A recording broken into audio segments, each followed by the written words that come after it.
আসসালামু আলাইকুম ওয়া রাহমাতুল্লাহি ওয়া বারাকাতুহু। আজকে আবার একটা নতুন ভিডিও নিয়ে চলে এসেছি ফারহান লাইফস্টাইলে। দেখতেই পাচ্ছ জিনিসটা কি, তোমরা সবাই চেনো। ছোটোবেলায় তো একটা কথাই ছিল, পাখি পাকা পেঁপে খায়।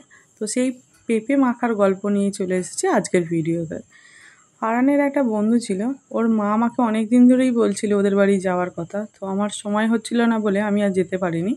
আজকে গিয়েছিলাম ওদের বাড়িতে। ওদের বাড়ির পিছনে দেখছিলাম দুটো বড় বড় পেঁপে গাছ হয়ে আছে, তার মধ্যে দেখতেই পাচ্ছ খুব বড় বড় পেঁপেগুলো ছিল আর পাকা হয়ে গেছিলো এই পেঁপেগুলো। তো ওর বাবাকে বলতে ওর বাবা তাড়াতাড়ি করে একটা ব্যাগ নিয়ে দুটো মাছ নিয়ে এইভাবে দেখি না পারছিল। এই পাড়ার কৌশলটা আমার কাছে পুরো নতুন ছিল, আইডিয়াটা বেশ সুন্দর ছিল।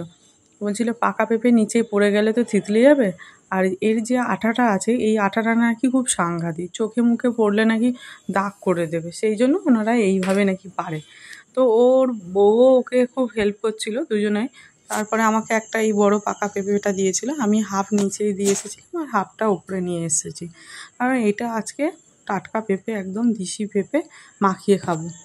গরমের সময় পাকা পেঁপে খেতে বেশ ভালোই লাগে। তারপর আমি এটাকে ছিলে পরিষ্কার করে টুকরো টুকরো করে কেটে নিয়ে চলে এসেছি। এর মধ্যে দিয়ে দেবো অল্প পরিমাণের একদম নুন।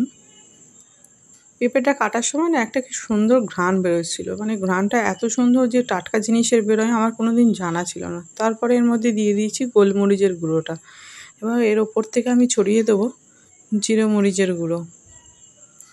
এটা দিয়ে মাখালে না এইসব জিনিস, মানে টক জাতীয় জিনিস, এই জিরে মরিচের গুঁড়োটা আমি বানিয়ে রেখেছি, বেশ ভালো লাগে খেতে। জিরে মরিচ ধনে এগুলো দিয়ে অনেক কিছু দিয়েই এটা বানানো আছে।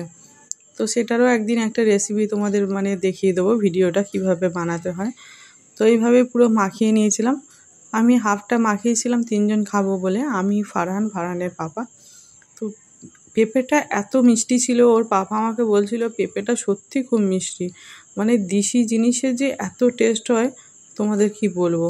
তো এই ছিল পুরো ভিডিওটা আমার। কেমন লাগলো পুরো ভিডিওটা, যারা আমার চ্যানেলে নতুন আছো বন্ধুরা, তারা প্লিজ আমার চ্যানেলটাকে সাবস্ক্রাইব করতে ভুলো না। আবার দেখা হচ্ছে অন্য একটা এপিসোড নিয়ে। ভালো থাকবেন, সুস্থ থাকবেন, টাটা।